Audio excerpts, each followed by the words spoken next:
Hello दोस्तों, नमस्कार। National अड्डा पर आपका स्वागत है। जैसा कि आप जानते हैं कि जो नेशनल अड्डा का अप्रोच है वो यही है कि लोकल पे ग्रास रूट पे जा करके लोगों के प्रॉब्लम्स जो हैं आपके सामने लाया जाए।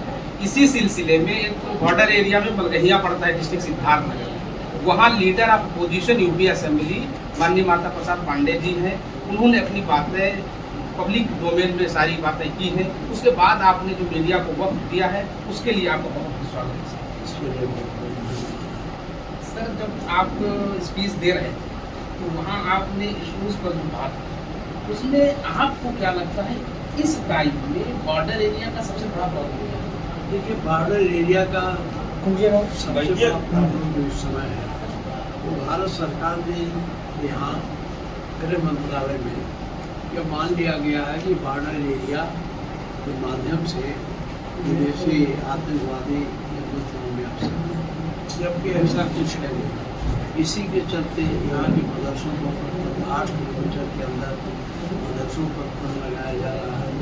मदरसे जो नाम साफ दिखाए गिराया जा रहा है, ये अच्छा नहीं है।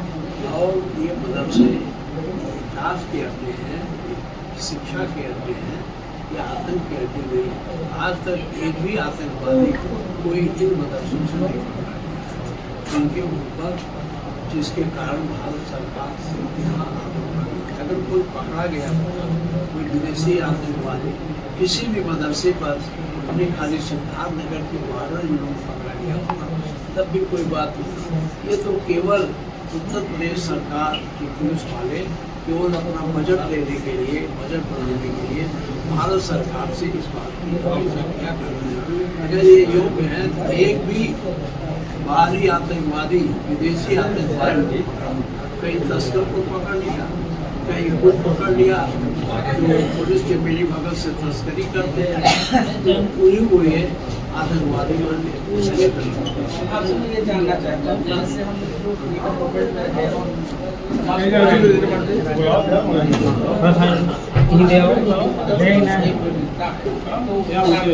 देखिए, हम इसको अलग नहीं किया जा सकता।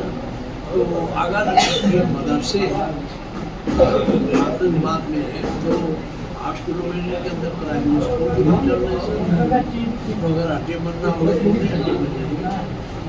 सरकार की गलत सोच है और इन्हीं मदरसों से अच्छे लोग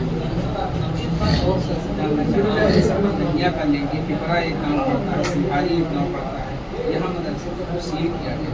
तो कई ऐसे गाँव जो जानकार लोग हैं तो लोग इसके की तरफ बढ़ते हैं और कुछ लोग प्रशासन के दबाव में अपना मदरसा खुद है उसको आप कैसे प्रशासन इस समय निर्दयी वोट और लोगों पर इतना भय पैदा दूर हो जाते हैं मदरसा गिराने के लिए। ये बताएं जिन हाथों में मदरसा कल वो गिराना चाहें कभी विशेष संकट की स्थिति बनती है तभी गिराया जाता है।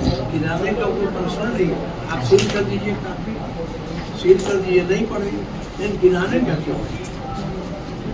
जैसे कि आज MP पर उनका जो देखा जाता है कि माइनॉरिटी को किस तरह से अपने मशहूर करते हैं, उनका सिस्टम उन्होंने कई बार से लगी है। तो आप उनको कैसे देखते हैं और उस मामले को आप लोग कैसे? मैं उन पर कोई कमेंट नहीं करना चाहता कि माइनॉरिटी जानती हो कितने हिस्से है।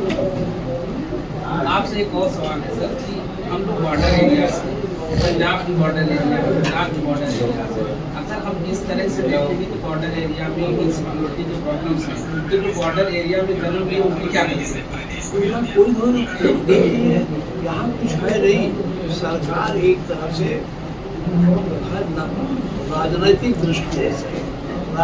दृष्टिकोण से कार्रवाई और जो आप किसी बड़े नेता के लेके करते हो वो इसलिए नहीं है, उनको भी वोट चाहिए, इसलिए वोट के नाते कभी कभी इनकी बारी में बात करते थे। वैसे वो जो भाजपा के विचारधारा में जो भाजपा के बीच में कभी इनके प्रति अच्छी भावना रखी। सर एक बात थोड़ा सा टेक्निकल हो जाएगा, जैसे मान लीजिए मदरसे बन रहे हैं, बाई यूजर्स का जो मामला चल रहा है तो उसको कैसे आप देखते हैं जब भाई इसका सभी मान लीजिए कोर्ट में विचाराधीन है और इसी बीच मदरसे को टूटने लगे तो स्टे अगर आ जाए तो ओवर हुआ यूजर्स का क्या मामला रह जाएगा? देखिए, अब वो हुआ यूजर का जो मामला है तो अभी न्यायालय में नहीं है। अब न्यायालय विचार करेगा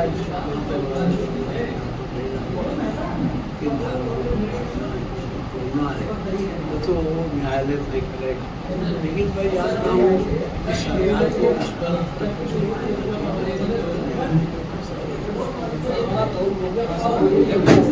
जिस तरह से ये पाकिस्तान का वार चल रहा था उसी बीच बॉर्डर एरियाज में मतलब कार्रवाई चल रही है, उसको आप कैसे देखिए, ये सरकार भयभीत है, उनके मन में अब शंका है कि इसके तरफ से बाहरी लोग आ जाएंगे और हमारी सरकार को हस्तक्षेप करेंगे।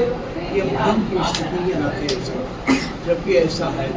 सर आप आगे वाले तो 2027 है उसी हाल में कैसे अब हम लोग तो कोशिश कर रहे हैं, तैयारी कर रहे हैं। हमारे मतदाता हैं, पीढ़ी है, पिछड़ा वर्ग है, अनुसूचित जाति है, दलित है, अल्पसंख्यक है, इनको हम लोग बोलने की कोशिश कर रहे हैं पीढ़ी के माध्यम से। ये पीढ़ी अगर हमारे साथ खड़ा हो जाए तो यह सरकार एक मिनट में नहीं टिक पाएगी। उसी में हम लोग मुझे आशा है कि हमारा पीढ़ी गठबंधन हमारी सरकार को बनाने में कामयाब। आप इस यूथ उनको क्या मैसेज? हिंदुस्तान उत्तर प्रदेश का यूथ शांतपूर्ण है, नहीं है, आतंकवादी विचारधारा का नहीं है, जो उत्तर सकारात्मक सोच वाला है, देश के विकास में काम करने वाला है।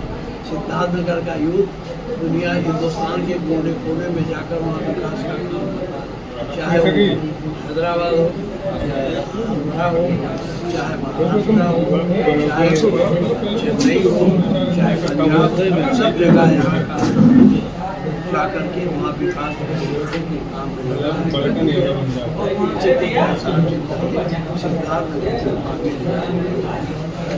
उसको धन्यवाद बधाई देता हूँ और नौजवानों से कहता हूँ निराश आने वाले दिन तुम्हारे।